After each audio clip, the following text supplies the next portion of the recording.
Não barganhe com Deus. Ele é Pai, não patrão. Tome cuidado com as palavras que diz e as promessas que faz, especialmente no calor das emoções. Aprendamos também que nem toda vitória vem com júbilo.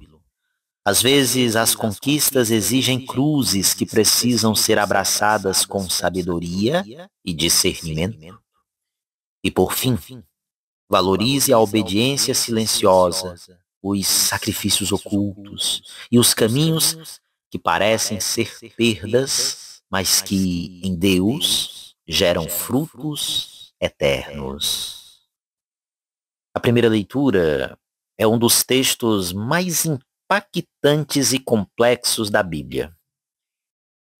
Ela narra a história de Jefté, um juiz de Israel que, sob a influência do Espírito Santo, vence os amonitas, mas paga um preço altíssimo por causa de um voto, de uma promessa imprudente. Jefté, ungido pelo Espírito do Senhor, parte para a batalha e faz um voto precipitado. Ele promete oferecer em holocausto quem quer que saísse primeiro ao seu encontro ao retornar da guerra. E, infelizmente, quem o recebe é sua única filha. O texto é dramático e também muito denso. Ele traz muitos pontos que nos convidam à reflexão. E eis algumas luzes que podemos tirar. Primeiro, a presença de Deus não anula a responsabilidade humana. O Espírito do Senhor veio sobre Jefté, mas isso não garantiu que ele agisse com sabedoria. Mesmo ungido, ele cometeu um erro grave ao fazer um voto, uma promessa baseada em impetuosidade e emoção. Nem toda decisão tomada em estado de graça ou movida por bons sentimentos é necessariamente prudente ou correta. A fé, ela precisa ser iluminada pela razão e pelo discernimento espiritual. O segundo ponto é o perigo das promessas impulsivas. O voto de Jefté é um símbolo de como o ser humano pode tentar barganhar com Deus, como se a vitória dependesse de sacrifícios humanos e não da vontade divina. Prometer algo a Deus por desespero ou por vaidade espiritual é perigoso. A fé verdadeira é confiança e obediência, não negociação.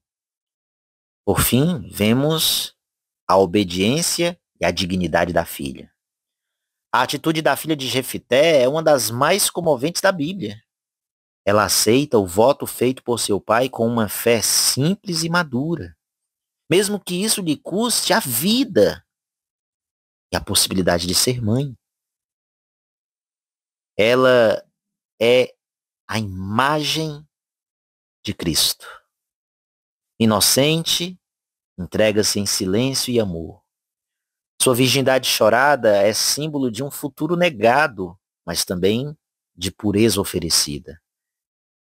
Ela nos convida a refletir sobre os sacrifícios que fazemos por fidelidade a Deus e à nossa família.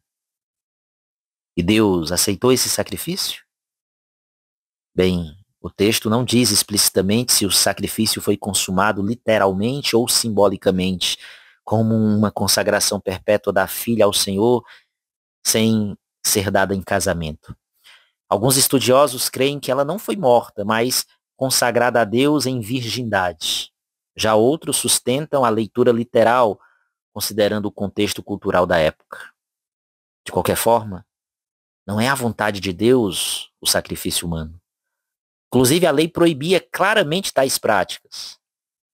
O texto mostra o quanto a ignorância religiosa e a má compreensão da fé podem gerar tragédias.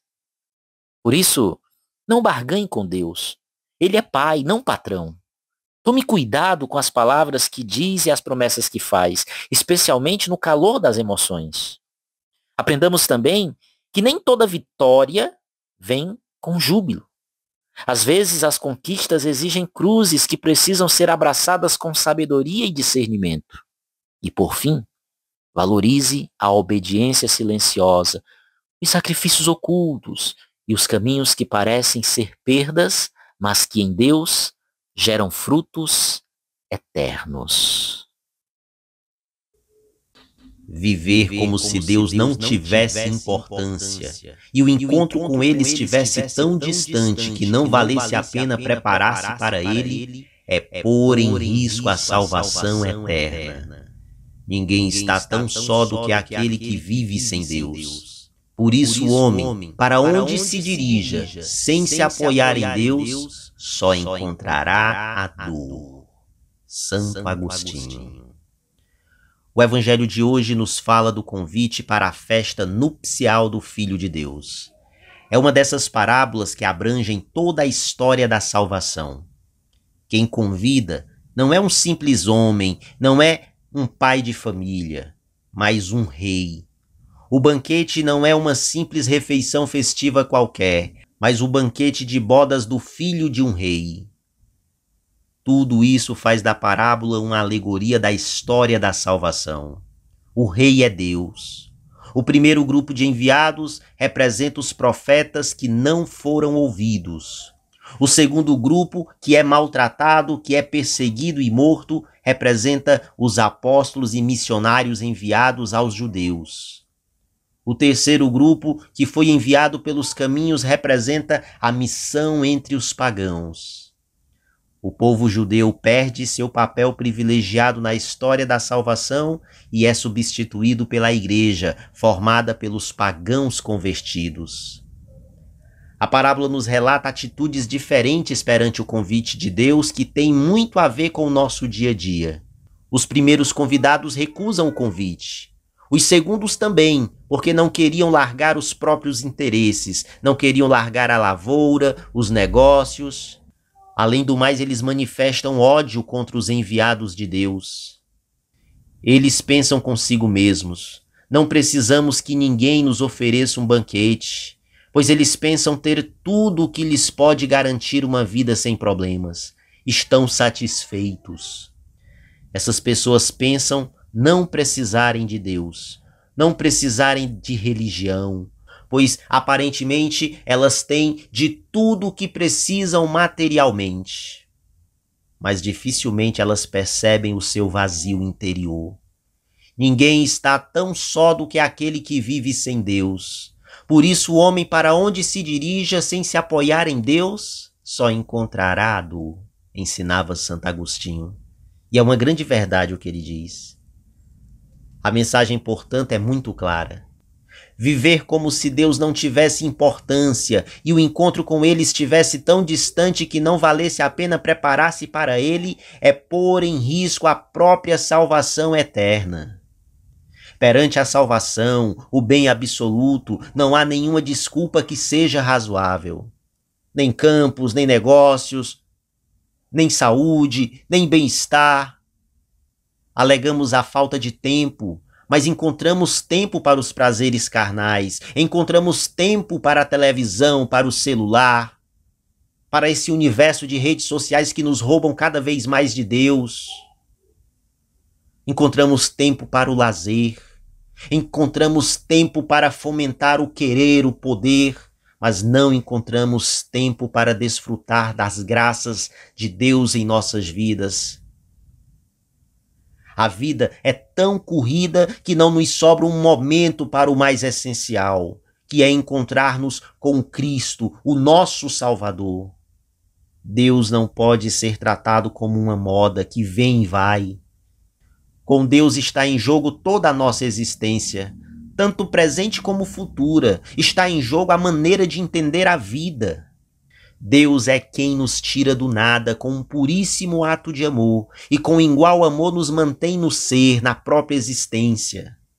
Estar com Deus não é um passatempo, e sim uma necessidade vital, porque é só através dele que podemos alcançar a compreensão de nós mesmos, do significado e da importância da nossa vida. Somente em Deus e com Deus o homem pode esperar a realização de si mesmo. O conhecimento de Deus, apesar de ser tão pobre e pouco, é como se fossem os carvões ardentes que alimentam a chama da nossa esperança. O domingo é o pequeno banquete escatológico que nos prepara para o futuro banquete de Deus, banquete sem fim. É o céu aqui na terra. Não é de admirar que Jesus instituiu na última ceia a Eucaristia e quer estar no meio de nós até o fim dos tempos em forma do banquete eucarístico. Mas, infelizmente, muitos pensam que ir à igreja é bom somente para as mulheres, para as crianças, para os idosos. Mas os que pensam desta maneira não percebem ainda o valor incalculável do banquete eucarístico e, ao mesmo tempo, não percebem ainda o vazio de seu coração. Mas também não basta ter sido chamado e ter respondido positivamente à mensagem evangélica para ter a garantia da salvação. Não basta confessar sua fé em Jesus e participar do banquete eucarístico. É necessário a veste nupcial de uma vida em conformidade com a vontade de Deus e com as exigências da mensagem de Cristo. Para entrar no banquete do reino é necessário um estilo de vida que ponha em prática os ensinamentos de Jesus. Só quem estiver vestido com a veste nupcial tem o direito de participar do banquete eterno. O homem que entrou sem a roupa nupcial sublinha a dimensão de vigilância que nós precisamos ter na vida.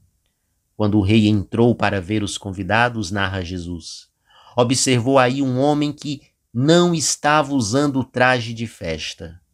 O rei da parábola fica zangado com a situação e expulsa esse homem, mandando jogá-lo fora, na escuridão, no lugar de choro e ranger de dentes. Mas qual seria a justificativa para essa punição? É o que responde São Gregório Magno numa de suas homilias, dizendo assim: entra, pois, nas bodas, mas não leva a veste nupcial aquele que, pertencendo à Igreja Católica, tem fé, mas lhe falta caridade. Sem a veste da graça de Deus, podemos até pertencer à Igreja pelo batismo e pela fé, mas faltando-nos a caridade, não podemos participar do banquete eucarístico nesta vida, nem das bodas definitivas do Cordeiro no céu. A aceitação do convite exige mudança. Cumpre ser diferente do que se era. A veste nupcial necessária, a veste de festa necessária para entrar no banquete eterno, figura a vida do Espírito e as obras de caridade que cada um deve realizar. Não é suficiente ter recebido o sacramento. É necessário ter comportamento novo. É preciso construir a vida sobre os valores cristãos. Não basta pertencer à Igreja de Jesus.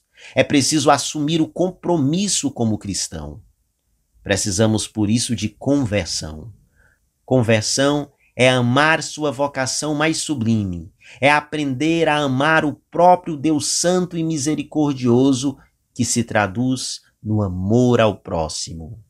E que neste dia desça sobre cada um de nós as bênçãos do Deus Todo-Poderoso e nos conceda a graça de, ouvindo o chamado de Deus para participarmos do grande banquete, aceitarmos de coração e nos revestirmos do homem e da mulher nova, para que possamos não somente participar do banquete, mas permanecer nele por toda a eternidade. Que Deus nos abençoe, Ele que é Pai, Filho e Espírito Santo. Amém. Louvado seja o nome de nosso Senhor Jesus Cristo, para sempre seja louvado.